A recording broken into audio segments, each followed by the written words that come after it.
Bonjour à tous et bienvenue dans ce journal. Voici tout de suite les titres que nous allons développer dans cette édition. Le centre commercial des Trois Fontaines poursuit sa transformation. Après la rénovation intérieure, le centre prévoit d'implanter 70 nouvelles boutiques et des restaurants. À quoi ressemblera le nouveau centre? Réponse en images dans un instant. L'artiste plasticien Stéphane Tidet expose jusqu'en août à l'abbaye de Maubuisson. Désert tient à la fois de la sculpture et de l'installation. 3 œuvres sont exposées à Maubuisson autour du paysage et de la géologie. Une expo à découvrir en fin de journal. Après une importante rénovation intérieure, le centre commercial des Trois Fontaines de Cergy poursuit sa transformation. Plus qu'un lifting, il s'agit cette fois d'agrandir l'établissement et d'implanter près de 70 nouvelles boutiques et restaurants. Les travaux devraient commencer au cours du 2e semestre.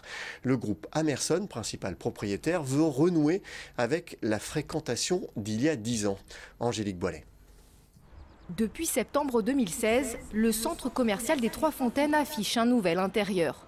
Rénové du sol au plafond, sa transformation est pourtant loin d'être achevée.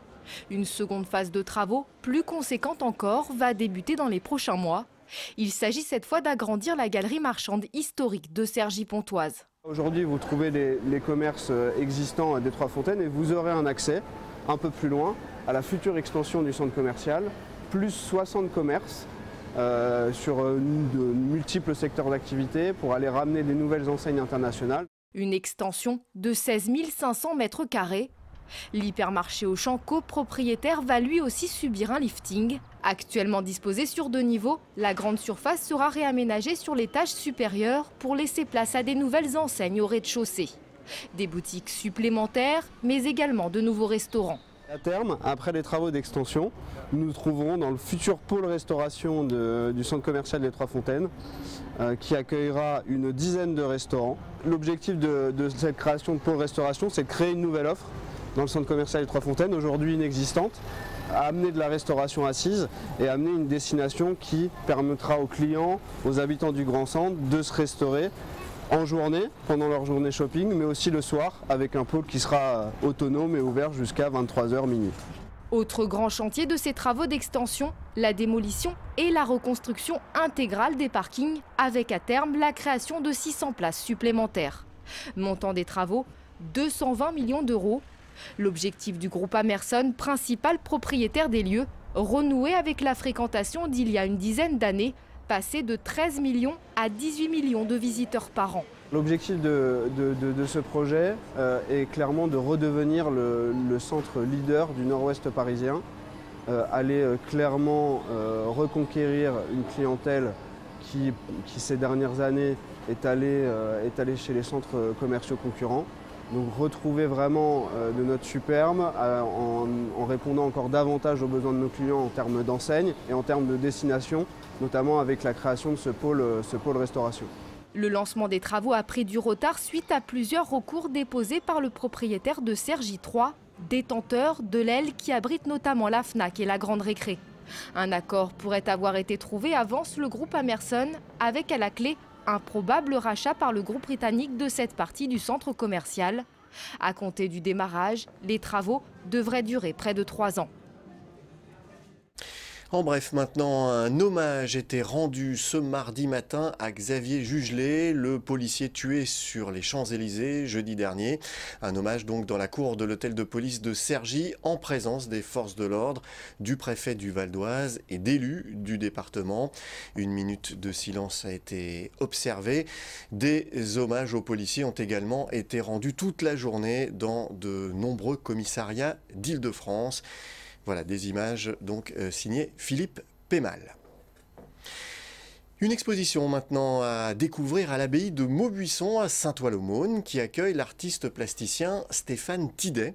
Son exposition Désert tient à la fois de la sculpture et de l'installation. 3 œuvres sont exposées à Maubuisson autour du paysage, de la géologie et d'une idée de l'épure en écho à l'ancien monastère cistercien de Maubuisson. Philippe Pémal. Des pierres qui laissent leur empreinte sur un sol d'argile, c'est l'une des 3 œuvres créées par Stéphane Tidet pour son exposition Désert à l'abbaye de Maubuisson. Inspiré pour cette installation par un lac asséché américain où les rochers se déplacent mystérieusement, Cet artiste aime travailler les matériaux bruts et les formes simples. Je pense qu'il ne faut pas trop d'éléments pour pouvoir bien les regarder. J'aime travailler avec des propositions simples, que le regard ne soit pas perturbé par trop de choses. J'ai besoin, mais en tant que spectateur, c'est la même chose pour moi. Voilà, une musique trop complexe va perdre mon écoute. Voilà, j'ai besoin de m'attarder sur des éléments et je propose aux spectateurs cette même relation avec une forme ou une situation. Pour cette exposition, Stéphane Tidet a créé 2 autres œuvres. D'un soleil à l'autre ou dans la pénombre de la salle du parloir, 2 disques de métal retransmettent les fréquences radio du soleil. Un peu plus loin, dans la salle du chapitre, l'artiste plasticien propose un autre univers avec Insomnie, des lits de dortoir traversés de branches de gâtillier, une plante connue des moines pour ses vertus calmantes et anaphrodisiaques. Sombre et poétique, le travail de Stéphane Tidet repose sur une remise en cause permanente de notre réalité quotidienne. Stéphane Tidet a cette particularité de chaque fois se renouveler à travers ses différents projets. Je pense que c'est ça qui l'intéresse, de ne pas être dans une habitude de travail, de ne pas être dans un confort de travail. Donc toujours, il va se mettre en danger. Alors par moments, il aura besoin de faire par lui-même, jouer sur le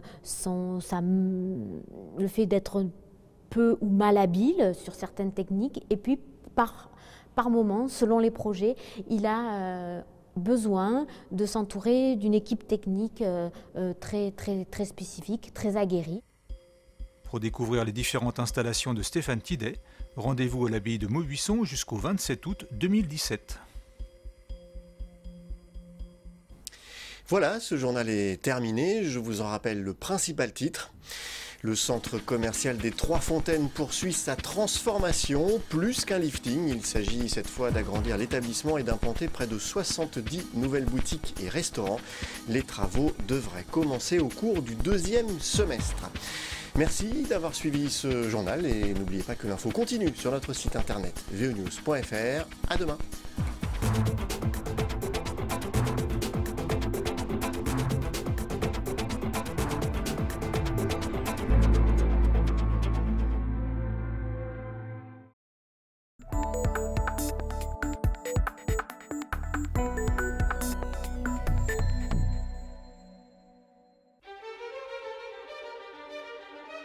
C'est au bord de l'Oise, à Saint-Ouen-l'Aumône, que l'abbaye dite de Maubuisson est fondée en 1241 par la reine Blanche de Castille, la mère du futur Saint-Louis.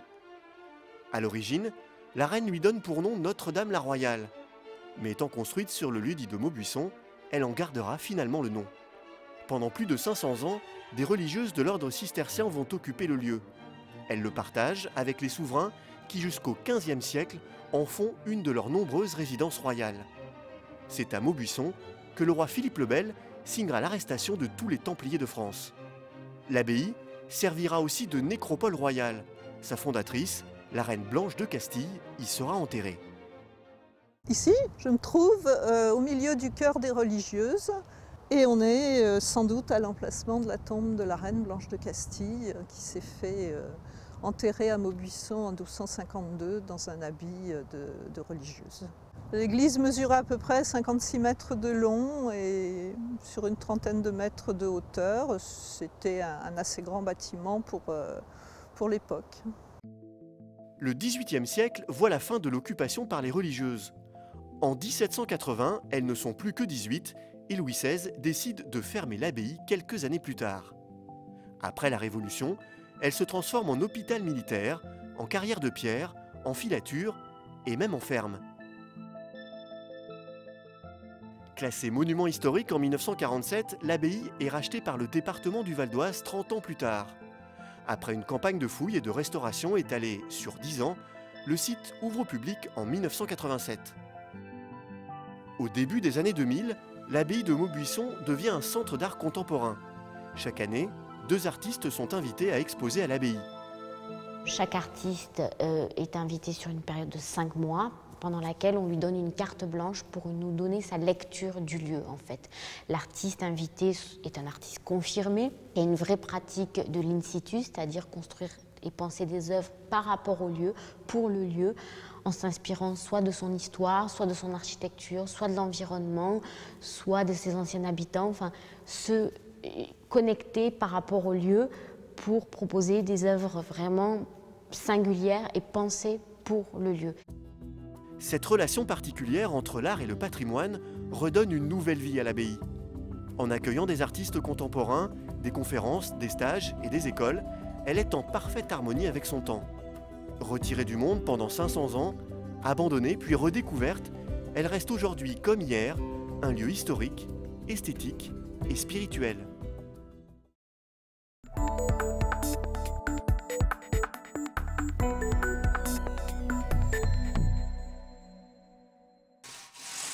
Pas de scie électrique pour couper cette pierre, Grégory Philippe travaille à l'ancienne, à la force du poignet. Installé à Saint-Martin-du-Tertre, ce tailleur de pierre ne perpétue aucune tradition familiale, c'est une reconversion professionnelle. Après avoir exercé plusieurs métiers, Grégory est revenu à ce qu'il aimait depuis toujours, travailler avec ses mains. Enfant, il modelait de l'argile, aujourd'hui, il travaille la pierre. Depuis l'âge de 5 ans, je fais de l'argile, de la sculpture, j'adore ça. Quand j'avais 18 ans, je pouvais passer un week-end entier à faire de l'argile. J'allais chercher même l'argile en forêt, presque comme Rodin, quoi. Je me suis peut-être éloigné de ce que j'aimais vraiment faire pendant toutes ces années. Et puis là, j'ai décidé d'assumer ma passion. Dans la création, ce qui me plaît le plus, c'est la pierre. Elle sort de la carrière, c'est un objet complètement naturel. Et puis on le domestique, on en fait quelque chose de civilisé, en fait. Ça, c'est une sorte de civilisation de la pierre. Pour arriver à vivre de sa passion, Grégory Philippe va prendre des risques. Il lâche son travail, se lance dans une formation accélérée de tailleur de pierre, obtient son diplôme et crée son entreprise dans la foulée. Les débuts sont difficiles, puis les commandes arrivent. Depuis début 2013, ça marche bien. Ouais. Ça marche bien, j'ai beaucoup de contrats. Et puis je sens que le bouche-à-oreille commence à fonctionner dans la région. Et les gens que je connais pas viennent me voir. Donc ouais, là ça part. Donc ça va être dans la gamme vin et pierre. Grégory Philippe vend surtout à des particuliers. Il crée des meubles ou des décorations sur commande et dans tous les styles. Table basse, lampe, casier à bouteilles, Grégory essaye aussi de développer son propre style. Moi, j'aimerais beaucoup apporter quelque chose de moderne aussi, pas toujours de la moulure classique, pas refaire du néo-gothique ou du néo-classique. Il faut faire quelque chose de moderne parfois, et donc c'est ce que j'essaye de faire régulièrement. On est passé par tellement de phases différentes jusqu'à des choses abstraites aujourd'hui. Pourquoi pas, faut pas laisser la pierre figée dans le temps. Pour l'instant, pas d'inquiétude pour l'avenir de Grégory. Il a des clients et vient de décrocher un gros chantier, la restauration d'une chapelle funéraire. Pour cet ancien étudiant en droit, le pari est réussi, faire d'un savoir-faire ancestral un métier plein d'avenir.